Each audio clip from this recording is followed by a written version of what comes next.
Uh-huh. I peaked plat 2, ended plat 3. Right. Season 2, I just avoided the hog meta entirely and just did not play ranked. Fair enough. You don't And like hog? What's wrong with you?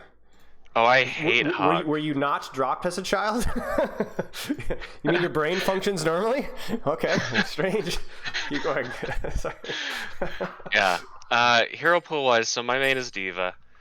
In this particular, in the Havana play, the first one, I played Diva, Winston. I think I was on Sigma for a little bit. Okay, I'll just put tank, and we'll talk about that. We'll talk about Yeah. tank as a whole. Yeah, exactly. All right. Sounds good. I was a little disappointed that you're a simulator, and in this VOD, there's a YOLO Bro Gamin is the opposite posing tank. So I'm a little disappointed that wasn't you, but it's okay. We can't have everything. All right. So I got the recording started here. It's gonna be like an off-stream session that I'll upload later. I'll get it to you. What got you interested in coaching? Well, so the main crux of it was I actually like this season I saw some content from some creators where they were doing like plats versus GMs, plats versus bronzes, that kind of thing. And I remember looking at the tanks and being like, man, this diva is like, they're not watching the Reaper, they're not using their DM well, they're not using their flight well. Like, I'm better than that. I should be able to be better than that. And so I don't normally care about rank. So like I mentioned this I think in the forum, but my primary reason for playing Overwatch is because it's like it's a way to recover from a stroke I had a few years ago. Oh, geez, Keeping my right hand active because it's helped me regain a lot of motor function in my right hand. Cool. If you are interested, I do have videos where you can see like I used to play Fortnite on Xbox, then the stroke happened, and I can show you like this is what my aim was before, this is what it was after. It was just miserable. I started out playing Overwatch on Moira after I had the stroke, and I couldn't even aim with her at first. Now I'm like a plat Ana, so it's like Nice. that's been a way for me to recover. Good for you. So, That's awesome. so that's my main motivation. My second is I like to play with friends. I'm a social gamer. I don't really do a lot of single player games. I don't like solo queuing per se. And so because of that, I wasn't really a fit for coaching for like a long time, right? Because I wasn't on the hard grind set just trying to get to somewhere. But it's like all my friends, we started out at silver, now we're all plat. So it's like I could be a diamond tank, I can climb to diamond, and I can still play with my friends. So it's like I kind of want to climb out of plat now. And this season, I've been particularly struggling with Zarya. So like I'm a diva main. Zarya is like been a boogeyman this season. I start out dominating on Diva, the enemy tank switches Zarya, and it's just like all of a sudden I can't do anything, and I just hate that it's like they pick the funny hero so they win. And it's like at the same time, I hear people in high elo saying, "Oh, you can one trick your way to GM. People have done it for your hero." It's just like skill diff basically, right? Right. And even season 1, if you look at my career profile, in season 1, I had a 70% win rate on Diva during the hard Zarya meta. But now I'm just really struggling with her, and it's kind of frustrating. Sure. Okay, we'll take a look at that. So you want to get to diamond? You want to improve? I will say this: I've got a bone to pick with you because I want you to make sure that you understand this one correctly moving forward. Sounds good. There is nothing wrong with not being on the hard grind set and just wanting to improve, period, right? I don't think those are necessarily mutually exclusive goals. So for you, it's like you're a very social gamer. Honestly, I would kind of describe myself as something of the sort, especially nowadays, because I am so immersed in doing this as work, right? The last thing that I want to do is then finish this and go hard grind something else, right? That's not exactly on the top of my priority list. So that being said, I still enjoy the process of getting better and learning and how to improve and all that kind of a thing. So for you, I want you to be very careful about like, I can only rank up if I like solo queue hard grind. Well, maybe not. Like, is the best way to improve going to be hard solo queue, hard grinding, getting coaching, no fun games? I mean, maybe, kind of, sort of. But it's also generally a lot easier to improve when you're playing the game when you're having fun as well. those don't have to be mutually exclusive. Right. So just keep that one in mind. So for like right now, we're gonna talk about like what you could be doing better in game. We'll talk about like what you could be doing better in terms of your training structure and all that kind of stuff. But we're always going to keep in mind what's reasonable for you and where the line is of that's not going to be very fun for me, right? Because I don't want to do it if it's not sustainable. You know what I'm saying? Right. Okay. So break me down your history with Overwatch. You said you had your stroke. You're playing a little bit of Fortnite before. How long have you been playing Overwatch, though? Period. And what roles, what heroes, what ranks have you hit? We're talking your plat now. What about back in the day? So I started out on silver Moira. For a brief moment, I dipped down into bronze. This was in 2019. It was like November, December 2019 was Okay. when I started Overwatch. For a long time, I played exclusively Moira. Eventually, I played Mercy. I have like 240 some odd hours on Moira, and like 90 on Mercy. And then I started playing some tanks more. I played Why did you transition, Ryan. or why did you try? Do you remember? I just got a little bit tired of playing Moira all the time after 240 hours. Mm-hmm. And you're making fun Um, of Roadhog mains. I mean, it didn't start out like that I much, got hey, you. but I got you. Keep going. um, I have a friend that I used to duo on tank with. He's currently a Masters tank. Mm-hmm.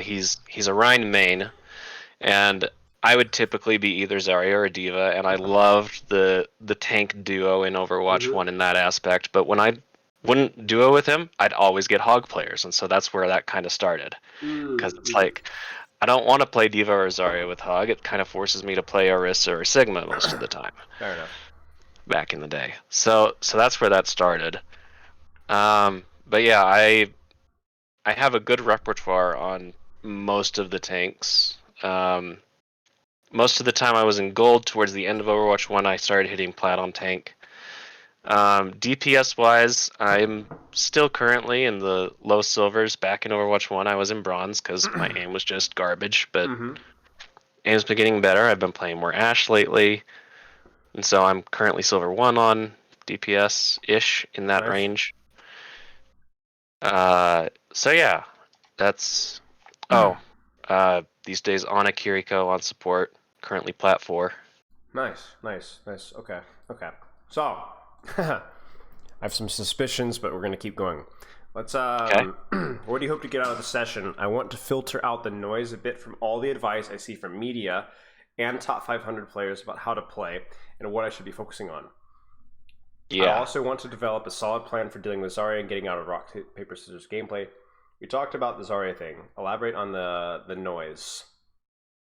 Well, I did mention, like you hear that you can one trick your way to GM. Like it shouldn't be a matter of you cannot play what you want to play.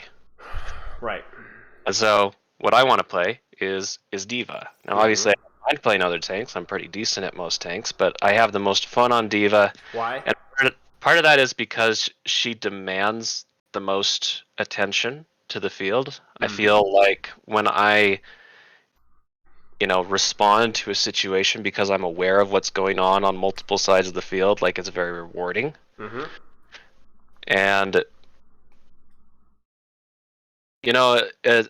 coming back to the stroke recovery thing, one of the things that I've struggled with post-stroke is that, and I've actually seen someone who like did a test for this on a cognitive test. Like, I actually struggle a little bit with attentiveness and staying focused. Very easy for me to like zone out, space out, that sort of thing. Okay.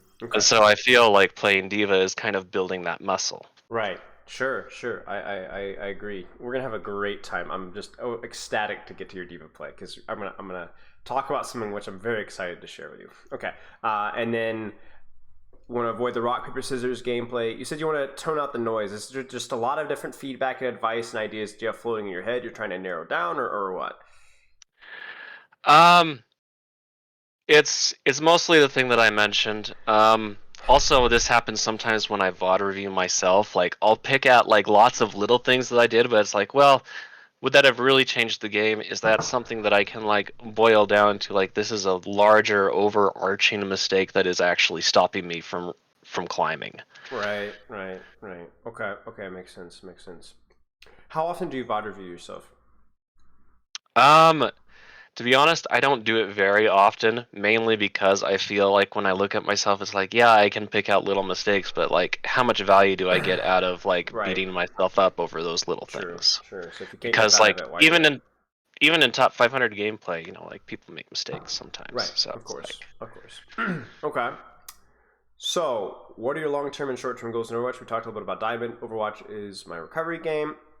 Rebuilding motor function. I also want to have fun with friends. Don't want to grind too high, but I think be comfortable in Diamond. Is that still the case? yes. So you want to be good at the game, not great, not excellent, just good, and have a general understanding of your hero a little bit better, and maybe avoid something that you can lean into when you feel like you're getting bullied into rock paper scissors, so that you can have more fun. Yes. Okay, so this is why I was so adamant about it earlier, because the goal of this session is not just for you to improve, but for you to understand things better so that you can actually have more fun in your play and not feel like you have to swap off of all these heroes because you don't know what to do. You see what I'm saying? Right. That's the goal. Okay, so this is where I think we're going to have some issues. Starting with this. What does your training week look like right now? How often do you play? How much do you play tank? How do you warm up? What days do you take off? Do you take days off? How many hours? Do your hours differ, change? Just fill me in on all of that. Okay, so I don't really have a set schedule. I am mostly playing some form of Overwatch most days, like 6 to 7 days a week. Okay. At least for like 2 to 3 hours, sometimes for 4 or 5 hours. Okay. It's not necessarily usually ranked. I also have a cousin I play with. He's on PlayStation, so we can't play comp together. So I'm Fair playing a enough. lot of quick play with him. When I do play comp, it's maybe one day of the week. Usually for the same period of time. It's just I'm playing with a different set of friends. Okay. And then how much tank versus support and DPS? Um, it's actually pretty heavily weighted towards support these days. Okay. A lot of my friend group plays tank. Okay.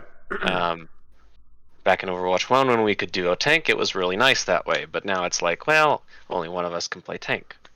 Right. And you guys don't like playing open queue? Not really, no. Okay, fair enough. But you're getting coaching on tank because D.Va's your favorite. Correct. Right. Well, we have a problem. You need me on more tank to improve on tank, right? Right. And also, only one day a week of ranked with playing as much Overwatch as you are is tough. But see, this is why I was talking about this earlier, right? I'm not going to tell you to play 7 days a week of solo queue, right?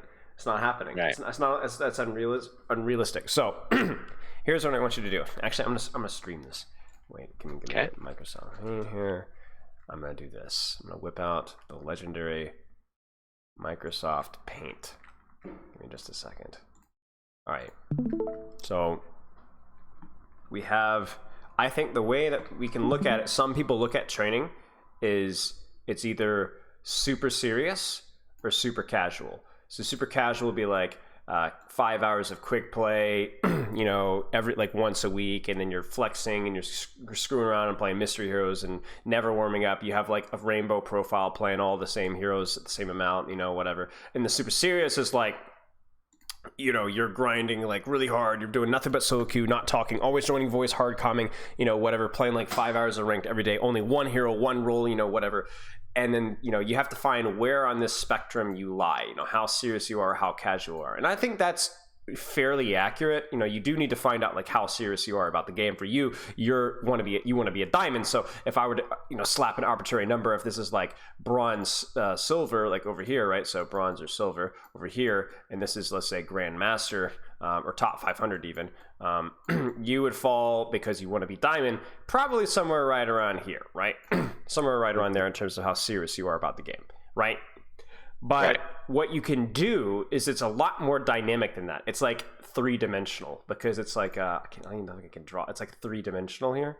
You're just gonna have to pardon my horrendous artwork here, because what we actually have is we have a way to make it more than one dimension, because it's not just about how serious or how casual are.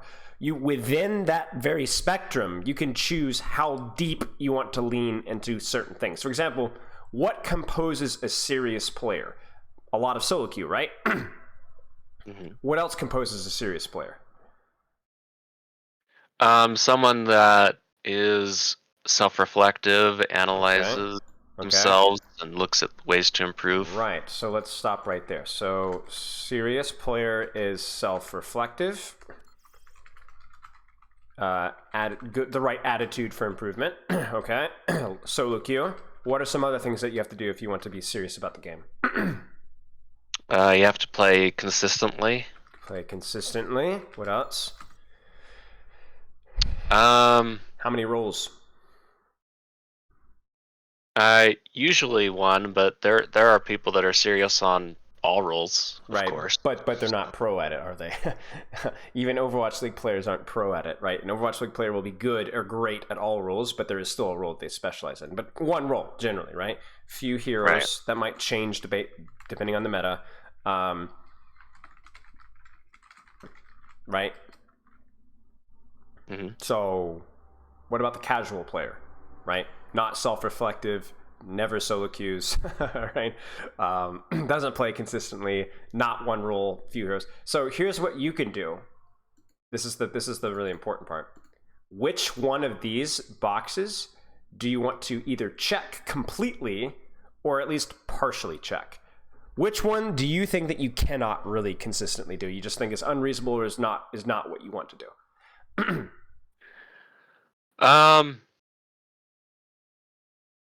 I think I don't necessarily want to be just one role. Okay, well then that's very easy. So what we do is we just go, okay, this is not what we want, right? So no. Okay, what else?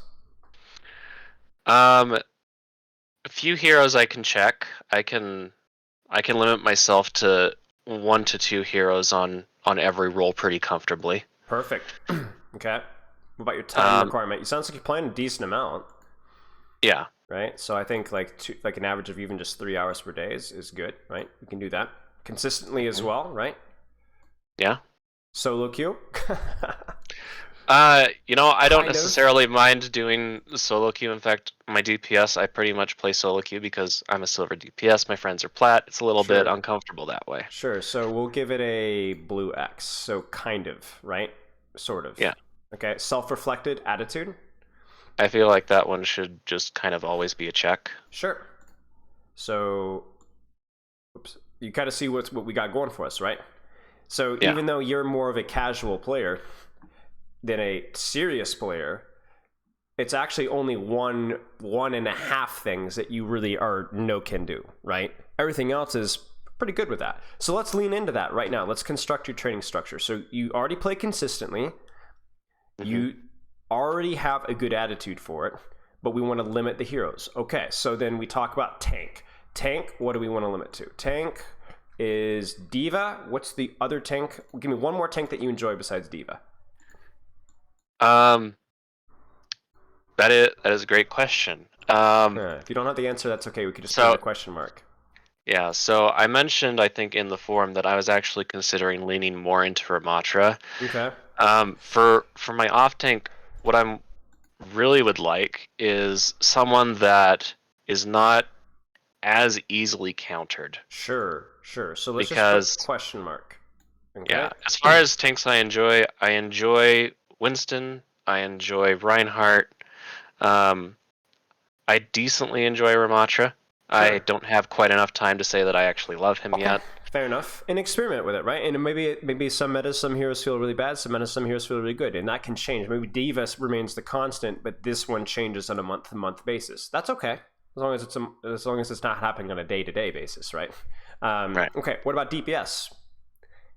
Ashe is okay. Ashe is the main one. I'll also play Symmetra on certain maps. Bastion. Those are probably the main 3 that I play. Can we cut one of those heroes out? Sure. Okay, which one is your favorite between Ashe, Sim, and Bastion? Or your least favorite? The one that you probably don't enjoy playing right now? Right now, it would probably be Bastion would Okay. be the less enjoyable of the two. So Sem. Okay. Seems reasonable. And then you play support as well, right? Yes, and those two are on a Kiriko. Okay. Well, then there you go. And this is already trimmed down from where we were before. Hopefully we'll figure out what we want to do with tank. That's going to make you a lot more efficient with your training time, right? And then being able to play a little less Bastion, and then making sure that we're staying consistently with this. This is a semi-serious hero pool. Better than we were before, right? Okay? So, that's good.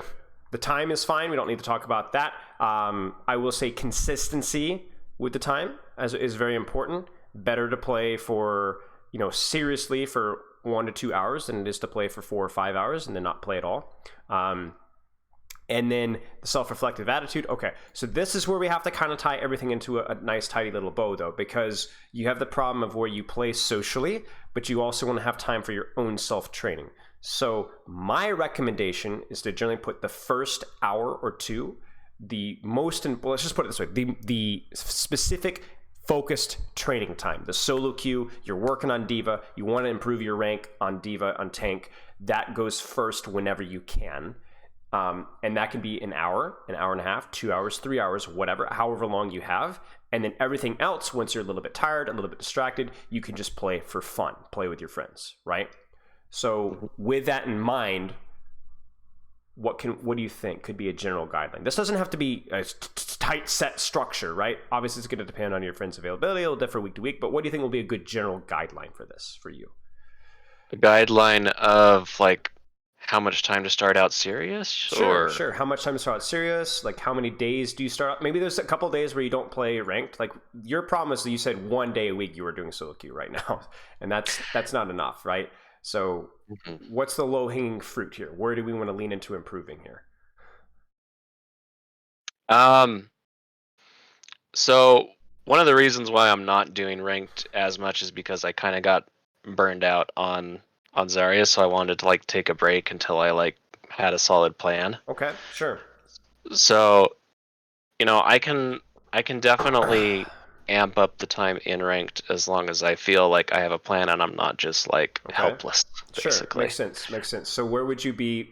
I would even undercut, like don't underestimate your ability. So what do you think is the low ball expectation for you in terms of solo queue? Solo queue, maybe like 2 to 3 games on any given role for okay. Maybe 3 days a week. 2 to 3 per day, and then that's 2 to 3 per week. Let's just say I'm gonna push you to 3 per week. Okay. 3 per week, and I'm gonna be very specific with that. And I want you to pick the role that you're most serious about improving right now, which I assume is tank. Correct. Okay, so then this needs to be your tank. 3 games, 3 times per week is our bare minimum, and that's done first thing. Yeah, so when schedule your time as best as you can to work that. Pick the days where you are able to solo queue initially, and those you need to be your ranked days. Full effort, full focus on the stuff that will give you in game, and then we go from there. Does that make sense? Yep. Everything else, totally fine. Now, after that, I'm going to be honest with you. This is let me give you a good visual representation of your time playing support or DPS or, right? I don't care. It just doesn't matter. It doesn't matter. When we're talking about you improving, this is where we get it. Everything else is just noise. Now, if a miracle happens and this works out and we're able to get your tank to diamond, okay? And you're like, well, I want to get my DPS up. Well, then DPS replaces this here. You see that? Now the DPS is in here and tank doesn't matter as much, and so on. You are splitting yourself across a lot of roles because that's what works with your social group. I get it. That's totally fine. Just keep in mind that it's going to slow things up a little bit, and so you need to kind of find a way to work around that as best as you possibly can. We don't have to compromise what you enjoy just because you have to get to a certain X rank. The goal of the game is for you to challenge yourself, for you to improve, and for you to have fun, and we need to keep that intact. Does that make sense? Sounds great. How does this look as a whole, besides the artistry? Okay. How does it look as a whole, though? It looks good to me, man. Okay, perfect. All right. Well, let's get back into our form here. We're probably almost done before we get to and again, like I said, I don't mind running over as well. But yeah, the hero pool is definitely a low hanging fruit for you. Definitely a low hanging fruit. We have to trim that one down. Especially if you're not having fun, you know what I'm saying? Like, I imagine playing Diva and Zarya if you don't know what to do is not exactly fun either. But you know, if you at least it feels like it's productive if you could figure something out. You know, if you go, oh, they're on, I have to get off of Diva, and then you go Sigma, and then you go Ryan, and you're just like, you're still not having a lot of fun, right? So like, Yeah, and I mentioned the rock, paper, scissors. So like what happens yeah. in this Nirvana game is the enemy tank, literally the moment I switch, they walk back into spawn and switch to my counter. And they just do it over and over again. And it works, and I hate that it works. It's the mental game. It's the mental game. So we need to develop a mastery of the hero that goes beyond just the surface level. Okay, last question here, at least for me. What do you feel is holding you back from improving? You say mentality, goals, not being purposeful with my games, with what I am practicing. Anything you want to elaborate on there? So those are essentially kind of guesses. Like these are all weaknesses that I have. How much does each individual weakness hold me back? Is there another weakness I might be blind to? Those are things I'm not certain of. Okay, so when you say mentality, what do you mean mentality? Is it the frustration of the rock paper scissors thing, or what? The rock paper scissors thing is precisely what I meant by mentality. Okay. And then like so the second code I gave you, is the Junkertown game. That was one where I tried to force Diva into Zarya a little bit, and it was like we had to push it like just a little bit at the end. We had 3 minutes. They swapped to Zarya, and all of a sudden we lost. Right. And it was just kind of like, well, what do I do? I swapped to Winston in the last ditch effort. They had Mercy healing everyone. I couldn't kill anything on Winston. Zarya would walk into my back line and just kill everyone, and it was just kind of like that was the beginning of the day. And then and the Havana game is the end of the day. Okay. So in Havana, I was like, I don't necessarily get tilted easily, but I was like full tilt this game. And it may not show up in my gameplay because I'm generally pretty good about like hiding it, but I was like legitimately peeved. Right. Because it was like it was the 7th game of the day or something like that, where I was on Diva, things are going well, they swap Zarya, things don't go well. Right. Okay. How, when you say at the end of the day, what's the end of the day? 3 hours, 2 hours, 4 hours, 1 hour? That particular day, I think it was probably 4 hours in. Okay. You're more vulnerable to being tilted at that point in time. Just keep that one in mind. There's a reason why we put the more visually, I guess just mentally demanding stuff earlier on while you're still fresh. At the end, you're leaving yourself to mental injury, which generally is tilt, right? So just keep that in mind. Okay. Goals, not being purposeful with my games with what I'm practicing. Specifically the last one, is that just because you don't know what to practice, or you have a hard time keeping focused even if you do have something to focus on? Sometimes a little bit of both. So an example of one thing that I have been focused on is my micro missile management. Like say a month ago, I noticed that I was using micro missiles at a long distance when they weren't really effective, as opposed to waiting until I'm up close in someone's face and can burst them down. Right. Okay. So that's an example of something I have been trying to work on, but I don't do that as often as I probably should. Okay. I'm not good at finding the one thing I need to work on, and actually, like, in my games, I don't care if I win or lose, I care if I do this one thing well. Right. That's something that I could be better at. Right. Okay. Well, that unfortunately isn't something I can provide a lot of input on. I mean, I have a video on how to keep focused about phone timers and making sure that you have specific goals and checking your progress and not staying locked in on the one thing for too long, because you just get bored and it doesn't have that same like intensity. Like if I said in this review, your boosters suck, right? You would probably remember that pretty vividly for a week or two, right? And then after that, it would lose some of that value, right? So that's just something to kind of keep in mind, is try and not work on something for too long, because it just gets bored, essentially, and you don't really train properly. Sleep is on the lower end, but obviously, like you said, you have health conditions that sometimes strains that. It happens. Any questions from you before we get into this? Nope. Okay. If they do, come up, just holler. I will stream. We will look at our gameplay. Now, if you're honest with me, how much of this gameplay is going to really matter? The D.Va play matters, of course, but Right. how would you like to look at some Winston? Would you like to look at some Orisa? Is Orisa ever going to make the cut for you if you're really being honest with yourself? As far as heroes, I want to play now. Okay, so then we'll skip Orisa. What about Sigma? I mean, I like Sigma decently. I don't think he's going to end up as like my second choice of tank. Zarya? The Zarya was like the last few minutes of the game when they went D.Va, and I'm like, oh, I'll show you how it feels, and it didn't work. Shocking. Do you think Zarya will ever make the cut? Probably not. Okay, so probably Winston. Probably take a look at Winston. Definitely look at D.Va, and then from there we'll just kind of play it by ear. Sound good? Yeah. Okay. And yes. oh, I need to click this button. There we go. I was like, I Yes. can't see anything. Yes, there you go. Can you see? Yep. Okay. Now, the question that if you could answer, you probably wouldn't be here. I'm kidding. What is D.Va good at? D.Va's good at responding to different sides of the field, controlling high ground. Right. Can I stop you right there? Responding to different sides of the field. What do you mean by that?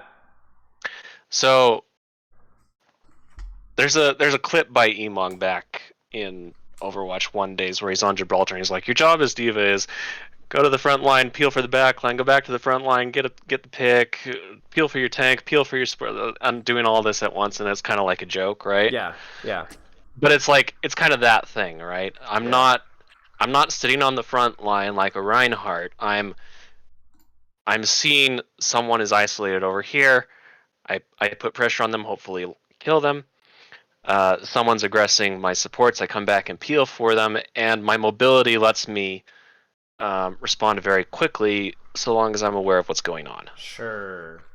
Let's see if this link works. Check your Discord. Do you see that game? Yes. That's D.Va. Okay. Every single time one of those stupid heads pops up, you have to be there to smack it right in the face. And the reason why that's so important is because you have the mobility to do that and to do that quickly. There are not many heroes in the game that you cannot beat in a 1v1. There are not many heroes in the game that you can't punish hard, even some tanks, right? But if you overextend and try and punish something that's not really playing aggressively or is not really killable by you, you lose a lot of resource doing that. And not only that, but you do it unnecessarily because they're not really a threat to your team. Your job as D.Va is to find the balance between I'm either setting up kills for myself by pressuring the enemy team or preventing the enemy team from getting kills and pressure on my team by deciding who is most aggressive, who's got their stupid whack-a-mole head stuck up, and smacking them on the noggin. Because either they die or they back up and they give up that position, right? And both of those are victories for you and your team. And what makes D.Va so good at that is not only because, as I said, you're very good at the 1v1s. There's a lot of tanks that are good at the 1v1s. It's with how frequently you have your boosters. Every 4 seconds, you can be in a different location. And if you're not leveraging that as D.Va, you're probably not playing the hero correctly. Does that make sense? Yep. So everything comes back to whack-a-mole as D.Va. Whack-a-mole, whack-a-mole, whack-a-mole, okay? Now, let me ask you a question. How good are you at 1v1ing Orisa?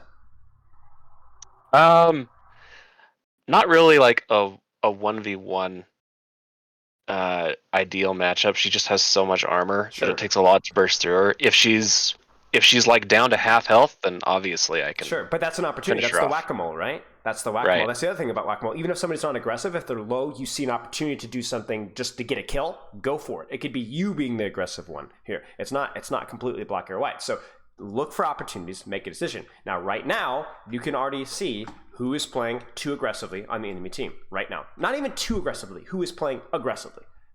Soldier. Who else is playing probably a little too aggressively right now? Maybe Junkrat. Why?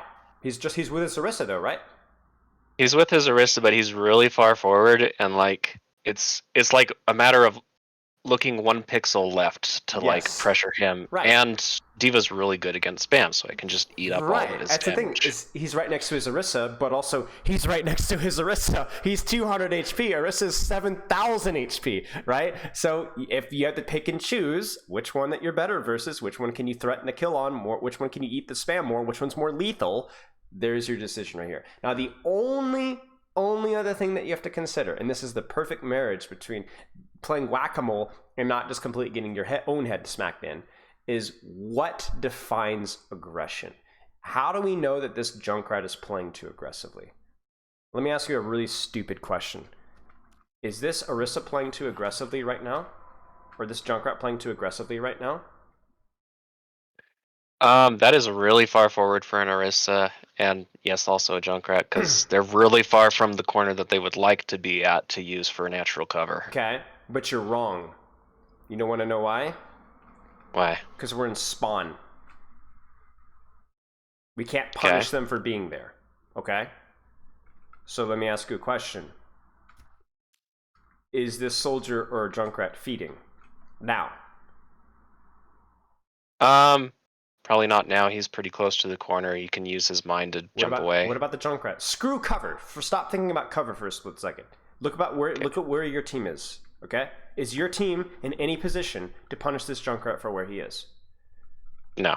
No, it's not. So aggression, feeding, the whole game of whack-a-mole is completely reliant on where your team is in a position to punish. You see what I'm saying? Okay. Technically, this Ana is standing out in the open, but nobody cares because your team isn't in any position to punish that. So your right, no one can steer. Right. So your game of whack-a-mole is completely reliant on your ability to recognize where the enemies are too aggressive in relation to your team. Not just you, because you could be anywhere you want, but your team. Because if you go flying in here, the soldier's feeding, guys, right? While your team is like way over here, who do you think is actually feeding? That would be me. That would be you, right? I definitely need to like be staying where my Ana can see me, for instance. Well, sometimes you can break the rule, but you got to at least know the rule so you know when to break it or know when to bend it, right? So that to me is so important. You don't always need to be turning around, but you do need to have a good awareness of at least right before the fight starts of where my team is set up, so you know who you need to punish, right? That's very, very important. Okay, let's for example, like if there's a tracer on a flank over here, you don't care until she's in a position to kill your backline. And how do you know when she's in a position to kill the backline? When you know where not only she is, but you know where your backline is. Do you see that? Right. And that's the number one skill you must have as D.Va. Number one. Nothing even comes close. Oh, and I'll mention this. Yeah, I'll mention this now. So in this game, Fulcrum and Kree are two of my friends. Mm-hmm. And so I have a lot of confidence in Fulcrum to keep me up, so I do play a little bit more aggressively because of that. Sure. So that's just something to keep in mind. Okay, sounds good. Aggression's fine.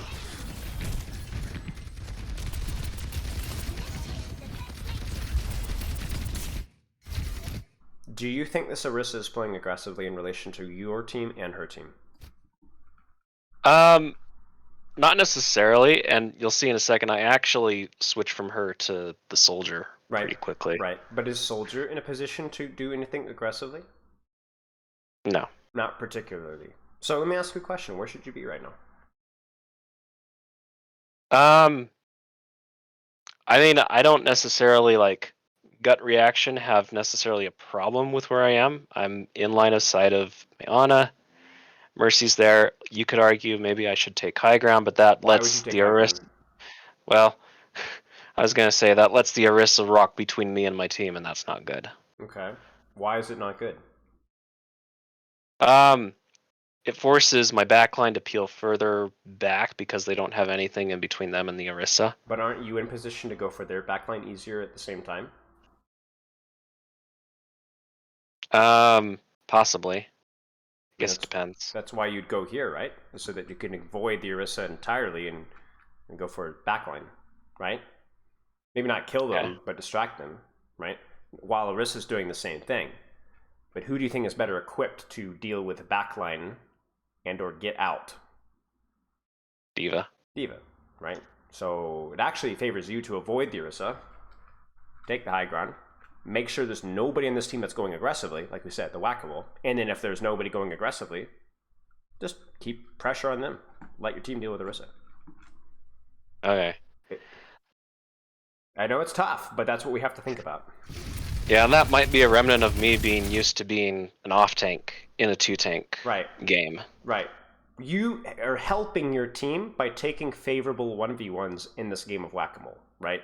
You are not taking a favorable 1v1 right now, and you're also contesting space to an extent a little early. Your team isn't really in a good position to follow up. You said my Ana can see me, right? Mm-hmm. But you're not just relying on your Ana, are you? You're also relying on this guy. And he's not really in a good position to do a lot of good damage, is he? He's too far back, right? Let's look at your Mei. She's not doing anything, right? So This is best case scenario. Even if your Cassie's hitting shots, okay? This is a 4v5, right? Maybe even 3v5. Okay? So who wins this? Even if your Ana can see you. The 5-player team. It's not that deep. And even with your Ana blowing her brains out on your butt.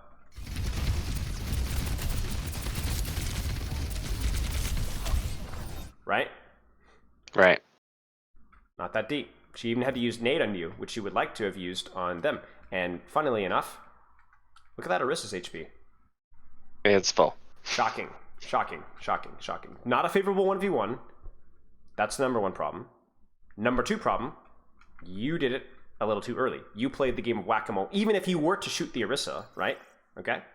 You would want to do it now, right? Because look at your Mei. Look at your Cass. He's right there. Right. Yep. Now we can trade on the Orisa. It wouldn't be optimal, but you could do it.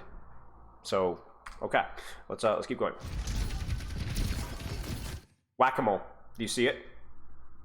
Yeah, on the right. Yep, he's too aggressive. He's online with his Orisa. He's standing out in the open, and he's directly... And he's... If you think about your team's positioning, right? They're right there. This guy dies. Yep. Right? I mean, there it is. That's it. Yep. That's D.Va right there. Other tanks could definitely have done that, but nobody would have done it as well as D.Va. Nobody. Full matrix. Get out to safety. Good. Now this is a little bit of whack-a-mole here, right? Orisa's playing too aggressive. What does too aggressive mean? Look at this Orisa. Look at this Orisa. Do you see anybody else on her team at all? In my line of sight, no. Through the walls because of the player I can. No. So she's feeding, right? She's feeding. She's holding space that her team is like, Orisa, we can't see past there. So guess what? She has to back off. And there you go. Easy peasy. Whack-a-mole, right? Mm-hmm. The only concern I have here is what?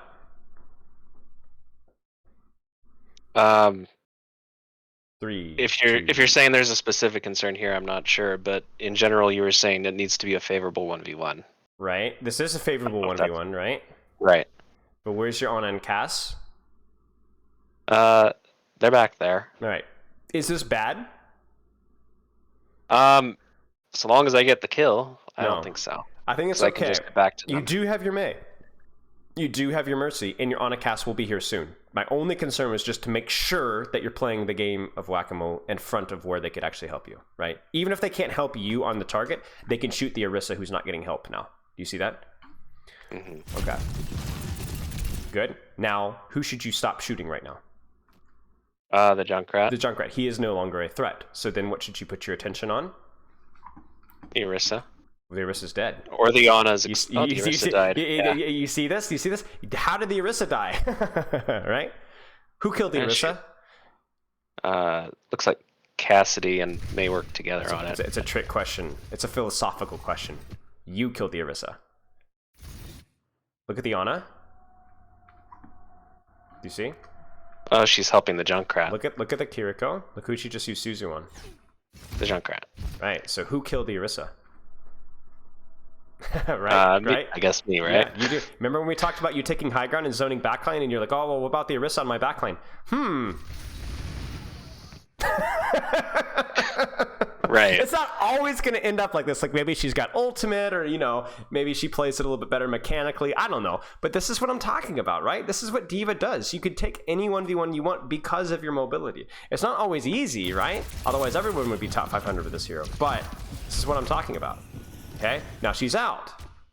So what should your priority be right now? Whack-a-mole, right? Right. Nade, sleep, healing, damage, not a threat. Who's your threat right now?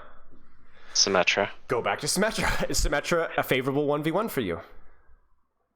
I mean, it's not ideal because she's a beam and I can't DM beam, but she's a squishy, and if she's alone, I can kill her. Go kill her. So stop looking at Ana. Go kill Symmetra. She's out.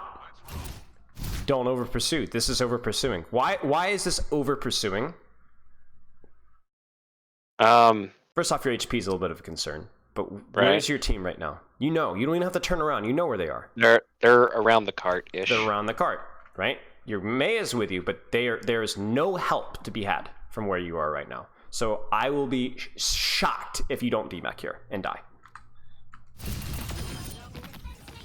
Well, color me tickled. You were saying? Dang it! Worst thing in the history of the universe. You know, I wonder why this worked out. It must have been your Mei. Your Mei must have bailed you out.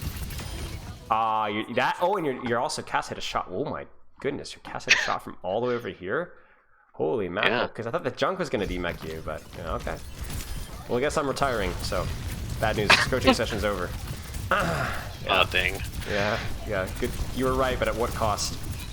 Yes, this is how you kill Orisa. This is how you kill Orisa with what you're doing right now. The return on investment for pressuring Ana and forcing her cooldowns defensively and theoretically killing her is more than the DPS that you do to Orisa while she's fortified and javelin spinning and so on. Do you see this? Your Orisa's dying on your screen while you're diving the Ana. And there's just no risk with what you're doing either. Okay, excellent job. Really nice job. Chasing some staggers here. Oh my goodness. Yeah, we got really aggressive here. Killing me. Okay, listen. There is a time and a place where this can actually work. I just would be careful about blowing so many ultimates because you could keep them staggered and staggered and staggered and staggered. I'm just scared that I think they're for sure going to get a recontest and you're not going to have an ult. Yeah, now we got a dodge. I failed to save my Mei there. Yeah, tragic. Okay, not the end of the world. You did get a lot of good cart push, so maybe it's not the worst trade. Okay. Let's keep watching. By the way, is everything I'm saying making something of sort of a sense? Yes. Okay. And it's also doing the filtering out the noise because, like, for example, I was mentioning, well, if I go to the high ground, then the Orisha's going to push it on my backline. And one of the things that I hear is that as the solo tank, you do need to be the front line a bit, right? You can't just let... That just makes me so angry. Makes me so angry when I hear that. Right.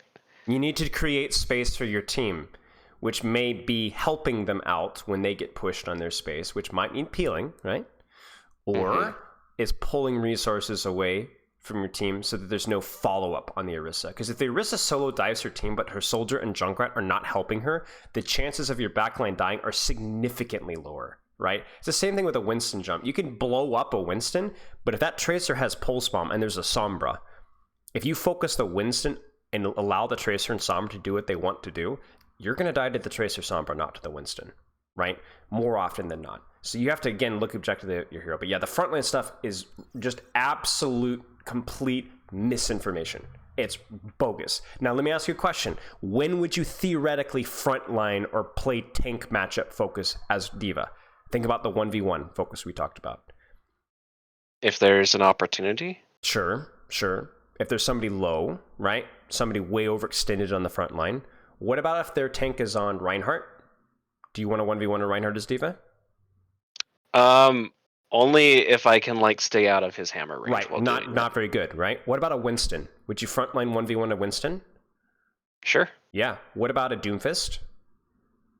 I mean, yeah. Not bad, right? So you see what I'm saying? Like, there's a world where you can mark those tanks and match those tanks and take a favorable 1v1 with those tanks, right? But saying, oh, you have to frontline more as Winston is just actively, it's just stupid. It's beyond stupid. So, like, this is a perfect example of why it's stupid right now, right? What would be the worst possible thing you could do right now?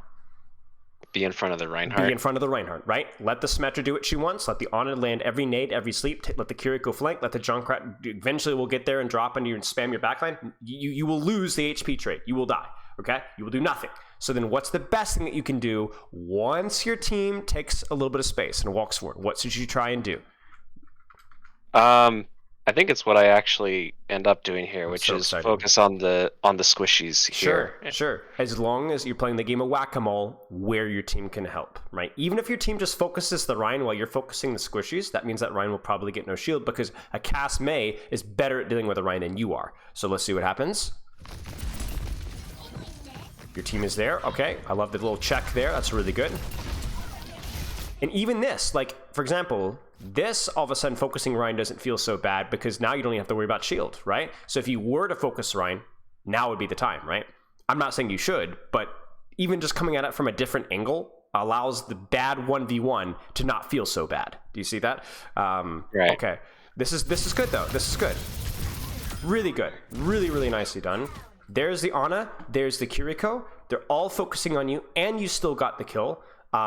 It's a little bit of a high-risk play because you did have to use your boosters, and you are out in the open. So try and play my life. Try and play my life. Yeah, this is great. This is great. Yes, yes, yes, yes. Yes, yes, yes, yes. I was so sure we were going to go focus that Reinhardt, but you're like, no, no, Junkrat, whack-a-mole, right? Junkrat and Reinhardt on melee range, who's more dangerous, right? Junkrat, right? Not because Junkrat does more damage than Reinhardt in melee range, but Junkrat's easier to remove than Reinhardt. Do you see that? This is great. And you can also Matrix Junkrat. You can't Matrix Reinhardt as much. Now we go for Rhine, because he's low. Now we go back on Symmetra. I hate that ultimate so much. This was a great fight from you. You should be very, very, very, very proud of this. This is really good.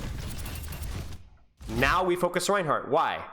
He's alone. He's completely alone. He's way out of position. So there's sometimes where you will take an unfavorable 1v1 because it's not a 1v1, is it? It's a 5v1, right?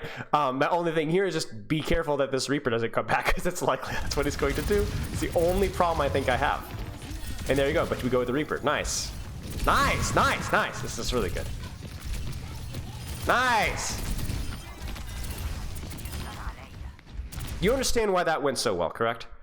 Yeah. You took favorable 1v1 after favorable 1v1 on the more aggressive targets while your team was doing something. Brilliant job. Makes sense, right? Why would we focus Reinhardt? Well, I mean... He's cut off by the Mei wall. I mean, not even and there's that. Ult going on. There's literally nothing less. If there was a Symmetra over here, I would even consider diving the Symmetra and let your team deal with the frozen Reinhardt, right? Or if there's an Ana over here or a Widow up here, I might even fly and take the 1v1 because while everyone's trying to focus on healing the Reinhardt, maybe you go kill the Squishy, you know? But obviously, there's nothing here. Oh, he gets Suzu. This is what we have to be careful about because it's not so much that, oh, Reinhardt was low, we went for the Reinhardt, that's bad, but use your 2020 vision. You're looking behind you. Okay, so where's your Cass? Where's your Ana? Where's your Mercy? I would guess they're somewhere around the point. Oh, she's with you, right? Mercy? You see the problem here, right? So now, from the enemy's perspective, I'm coaching the enemy Kiriko, Ana, Reinhardt, whatever. Who's feeding now? Right? Me. Right, exactly. So this should probably get you killed, get you demeched, force your bomb, something along those lines. Yeah, and there it is. Yeah. And it's that simple, right? It's just getting a little bit tunneled, losing awareness of where our team can help, and then we lose the fight as a result.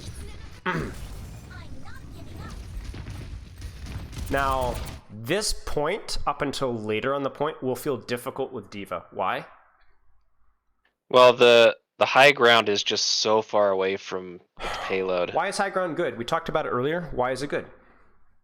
Well, consider a Reinhardt is on the low ground. He literally can't do anything to me on the high ground. Right. From a DPS perspective, if I'm a DPS and I'm on the high ground, I have a more favorable angle. Well, yeah, but I'm being difficult. from a D.Va's perspective, you know, I'm denying the enemy team that high ground, or providing the ally team that high ground. Sure. Yeah. Or you're just using it selfishly to take the 1v1s that you want to take without having to run to Reinhardt shield, right? Just like we saw on first point Havana, where you're able to use that shield to avoid the high ground to avoid the Orisa and go for backline. Make sense? Okay. Very flat, very difficult. And this is just honestly a little bit staggering. You were down 2, down 3. Just don't die. You know what I'm saying? That's a lot of charge fed to the enemy DPS. Who should you focus right now? I don't think I even saw the Kiriko here, but probably the Kiriko force out or TP. Possibly, yes. I wouldn't be angry if he focused the Reinhardt here, though, right? Even though it's an unfavorable 1v1. Why? Because my DPS are there on the right to be able to also pressure him. Look at his position in relation to his team. He's really far forward. Right. He's by himself, essentially. Now, if he's playing with a Widowmaker covering him, he's not out of position because his Widowmaker is right there with him. She's just playing from further away. But look at Bastion. Right. Look at Ana. Look at Reaper. These heroes kind of want to be close, and they're not close. So he's out of position. You fly behind him, shoot him in the back. Okay. Let's see what happens. Now we know why he's out of position because he's got Shatter. Let's see if he gets a value out of it. So this is all fine. And do you see? He has to back up. He gets nervous. But while he's backing up, he's losing shield. Now this is pretty funny. You see wall on Ryan and you go for backline. What do you think? You're not playing whack-a-mole here though, right? Yeah, I probably should have focused the Ryan with Cassidy. Well, maybe. Yeah. There will be times where it's very 50-50, right? Because Ryan is too far forward in comparison to his team. But is his backline necessarily as far away as they were earlier?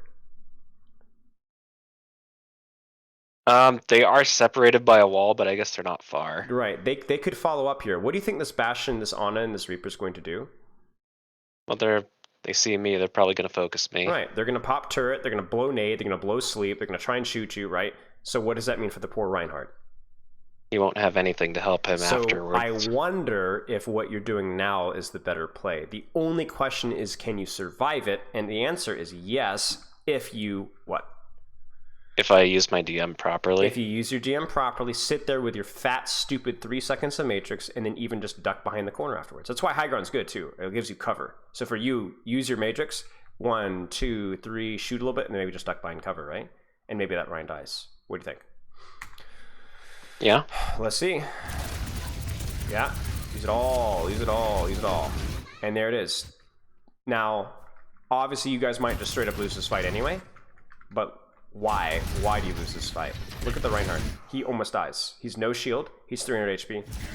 He gets nanoed. So what do you think about your job? How do you think you've done this fight? Well, I remember what I did do this fight is I just kind of ignored the Rhine and tried to go for the trade. Right. I think so far you've played this one very well.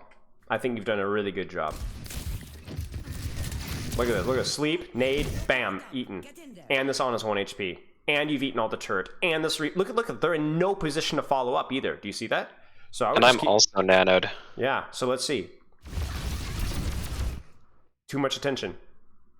Yeah. Do you see it? And I could have made the decision a little quicker. Right. And the funny thing is look at the kill feed. What actually killed your cast? Bastion. Now he was going to hit the pin either way, right? But for crying out loud, it's the stuff behind that you're worried about. Now, as long as you can survive, you don't even need to get the kill here now. As long as we can bomb this and survive this, you're good to go. Bomb and survive. Run. You need to be prioritizing your remake. This is silly. Yeah. You did a great job here. I mean, look at what's happening in the kill feed. You get the res. Ryan's isolated again. Reaper dies. And you've survived. Or you should have survived.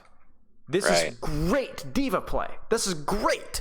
You've ate all of the new cooldowns, no follow-up, forced the nano, prevented the follow-up on the shatter, and the Rhine and Reaper died anyway, and you died for it. Silly. It's just silly. You've done such a good job for this to be the way that you die. Should never, ever have happened like that. So, I can tell you what I was thinking there is Please. I was using the bomb as cover from the Bastion sentry. Got it. Well, I didn't notice him pop out of sentry. Sure. Otherwise, I might have run for it. I think I understand your logic here, but if the Bastion stays to shoot you, he dies. He dies. Right? So you could probably just assume that you're going to be prior. So just maybe in this particular instance, it was a little bit of a misunderstanding, but just a good general rule. Whenever you possibly can, as soon as you drop that bomb, priority is on getting on cover. And try and drop the bomb, unless you're like launching it, try and drop the bomb where you have cover in general. Because as teams get better, they're gonna punch you. They're gonna light you up. Okay, matrix, out. Just play slow, play cover. Don't spend too much time here though, right? This Reaper just sits behind Rhine Shield, pumps you full of lead. You're focused on those fire strikes, that's good. Whack-a-mole, where's the Reaper? I don't think I noticed him, but he's just to my left, isn't he? Oh no, he's back there. Whack-a-mole. He must. Did he TP over there? I'm guessing. He was on your left and you didn't see him. So watch your Yeah. left side of your screen. Yeah, he TP'd. And the thing is here, the reason why this is so important is right now, the game of Whack-a-mole, none of them are really playing aggressively anymore, right? They're all too far. Yeah, they're backing up. They Right. they have HP. So then except what for should Ryan, you but he's do? gonna get healed. Even if you didn't know about Reaper, what should be your immediate response right now? Stabilize. Yes. Duck behind cover and check. Make sure that we just keep the space that we have. What's going on? Where's Reaper? Is there anybody up top? Okay, maybe if there is, and if the Reaper's not here, let's say the Reaper's not here, what would you do? You duck behind cover, and then what? Just hold the space, maybe take high ground. Ah. This would be an opportunity to take the high ground. And then what would you do from here? Probably just poke at the Ana from a distance, unless I see she gets low, and I can just dive her. And maybe even drop, right? And then fly back up again, right? Or fly back out again. All trying to create that same kind of isolation that you had with the Reinhardt earlier, right? Right. But we don't even have to think about that right now because that Reaper has made a mistake. He's way overextended while his team is completely out. If we're aware of him, he dies. He might not even... disaster. I was too late. Disaster. And that's what it comes down to, right? If you're, it's like the game. Like I said, I know it's probably killing me saying this again and again, but it's the whack-a-mole, right? You don't recognize it, you lose, right? You don't recognize it. If you punish him, he dies. We win. If you don't recognize it, this Cassidy is like this hitbox is being weird. Yeah, then they win. So you do get the res. You don't want to be playing with Reinhardt shield. We need to get healed up first. Whack-a-mole, right? What is he doing? Matrix. Chill. This is another situation where we're spending a lot of time on Rhine shield because he's not using his shield very well, so we're getting away with it, but we're also losing a lot of shield in the process. What if you flew up from here and shot in Matrix and distracted from here? Right? Yeah, and actually this was a point that I wanted to bring up where, you know, this goes back to the noise thing, right? I think if I go over here, that's really far away. Ryan can just walk on my team. Right.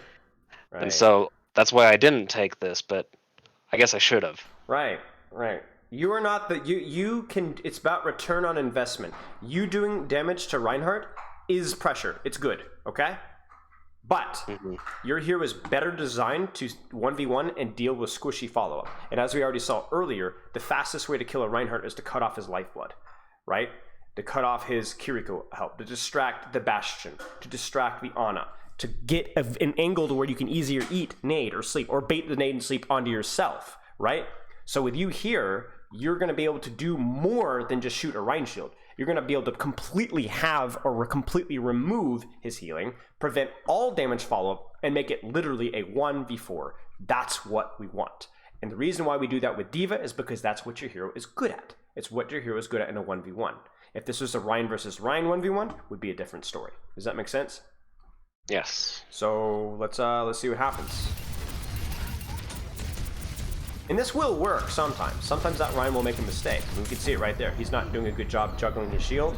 And so we never really have had that problem. But 50% of the time, they will do just fine. And that's why you're stuck. That's why you're stuck. We need to find what's going to work 60% of the time, not 50% of the time. And we can see the real problem now. It's like we can't do anything versus the Reinhardt now. Right? We could at the very least stop this Bastion from doing it, or kill the Kiriko, or make sure there's no nade or no sleep, or stop the Reaper, but we can't do anything. We're stuck shooting a Reinhardt who's nanoed with a shield. Right. Disaster. And it's also meaning that you're lower on matrix and HP because you're constantly matrixing just crap damage thrown at your direction. And so you don't even have full matrix for a Death Blossom because you were too busy matrixing Fire Strikes, right? Everybody wants to talk about, oh, matrix Fire Strikes, you know, but why? Why are you matrixing Fire Strikes? Like, if there's nothing else to matrix, sure, but why are you in that position in the first place, right? I mean, this is fine. It's just you're already down 2. Right. Now we need to get to cover. Okay, let's watch one more fight. By the way, do you have any questions so far? No. Okay. We talked about a lot of stuff. Good. Good. Reaper's out. No longer a threat. Find the next target. You can matrix these. Right now, I'm looking for them. Yeah. Yeah. But what did he do? I think he got slept. I just don't understand Bastion players. I'm not gonna lie to you. I really don't understand Bastion players at all. They're an anomaly to me. It's like, how do these humans? How do they even eat? Do they feed themselves? Like, I mean, this. What are you doing? What are you doing? You know, what are you doing? I don't know what I'm doing. You're just a liability, right? You're a liability. This could be a big bomb. Oh, tragic. They actually, yeah. the people that the bomb should have killed actually died beforehand, so that's tragic. Whack-a-mole, right? Chill. They get ready to punish that bastard. Go. Yes. Reaper. Oh, here goes low. Maybe it's worth it. Ooh. Nice. Reaper. Oh, Ana's low. Now we go for Ana. You see those opportunities, you just go for them, right? Right. Okay, that's it. Surely. Yes. Very nice. Okay. What are some things that you were doing well? Let's not be super negative. What were some things that you're doing really well? When I saw opportunities, I went for them. Mm-hmm. Saw kill opportunities. You went for them. Mm-hmm. Went for them. I actually don't think your micro missiles were too bad. So that your work there shows. So nice job. Okay. Yeah. What were some things that we need to improve? What are some skills that we need to develop? Being more comfortable with maybe leaving the front line if it's favorable for my team.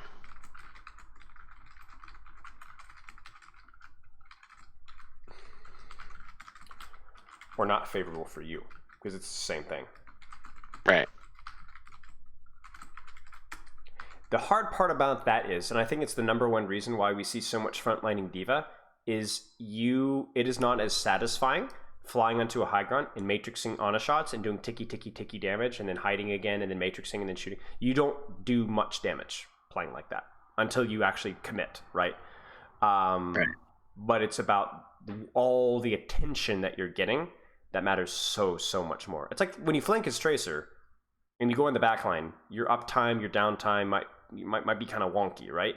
But the value that you get just through distracting, turning people's attention, baiting flankers, baiting cooldowns your way is really good. It's just not as satisfying as standing in front of a Rhine Shield and over and over again, right? Okay, so more comfortable with leaving front line when it's favorable for your team and if not favorable for you. What else do you need to improve on?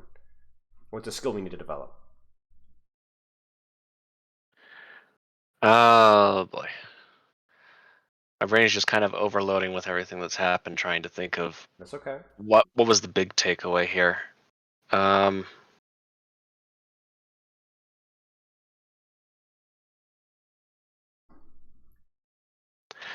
Maybe it's something that's like I'm decent at but could be better at, is just awareness of where my team is at all times.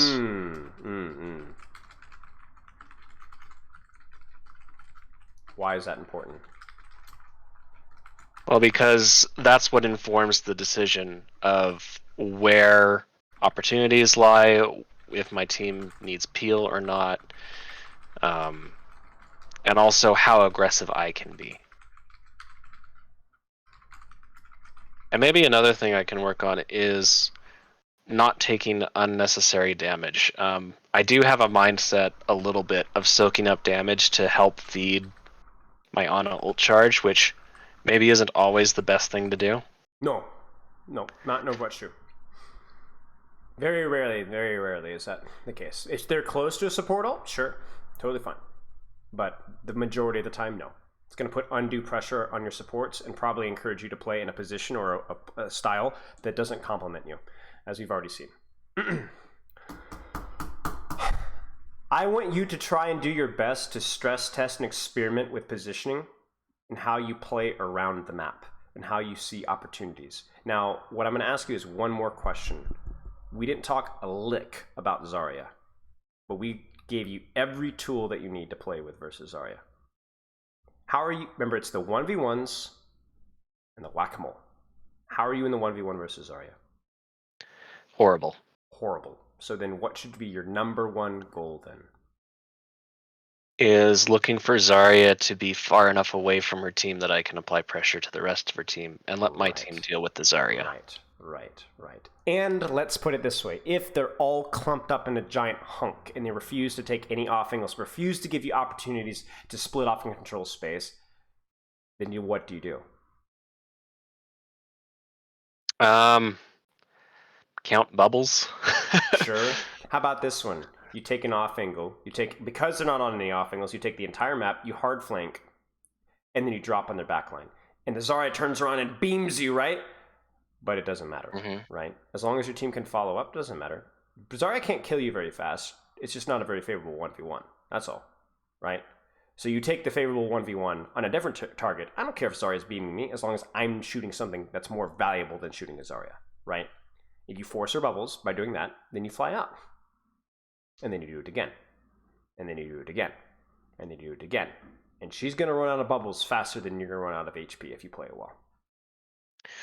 So here would be my question in that scenario. I'm imagining I'm solo queuing. I don't have coordination with my team. You don't need coordination with your team. You just need to know what I will notice is that if I'm not on the front line, my team will not push up. Okay. If I'm doing a flank, they'll back up. Okay. So maybe start front line to give them that little bit of encouragement, then look for an opportunity to take. And we're not talking hard flanking. Like, I know I said hard flank, but it's not necessary that you do that. You just maybe take a little bit of damage, put a little bit of pressure, maybe force out a bubble, let your team walk up a little bit, then try and split and take an angle on their DPS. And that will not work in lower ranks 40% of the time because your teammates are going to be cowards and not understand. But they don't have to understand to get value out of that 60% of the time. And that's what we're aiming for. Do you see what I'm saying? Okay. And that's what we need to make. We need to make adjustments that maybe not always work, right? But that more often than not are objectively the good play. And that's why I'm here, because I can tell you what objectively is going to work, regardless of your rank. It won't always work, but it is objectively the correct play. And if you practice that skill overwhelmingly over a period of time, you will rank up. Remember, it measures how good you are over 100 games or 1,000 games, right? Not one game. So don't take it too much to heart. Okay. Any questions? The only question I guess that would remain is what I should probably pick for my off hero, and whatever you enjoy. I guess whatever you enjoy. Whatever you enjoy, totally up to you. I think especially if you're planning for Diamond, there isn't really a necessity to even cover a weakness. I think you'll find a way to make it work in any situation. If you want to play Winston, if you want to play Roadhog, if you want to play Ramattra, go for it. Go for it. Ramattra gives you a little bit more frontline opportunities versus some tanks. But yeah, take favorable 1v1s. Look for aggression to punish within your team LOS. Focus on those and focus on building these skills one at a time, not too much, just one at a time. That and along with the training structure goals, which were really, really important, and you should be good to go. We'll take some practice, but you should be good to go for the long term. Okay. If you have any questions, shoot me a message. Are you familiar with the replay code rule?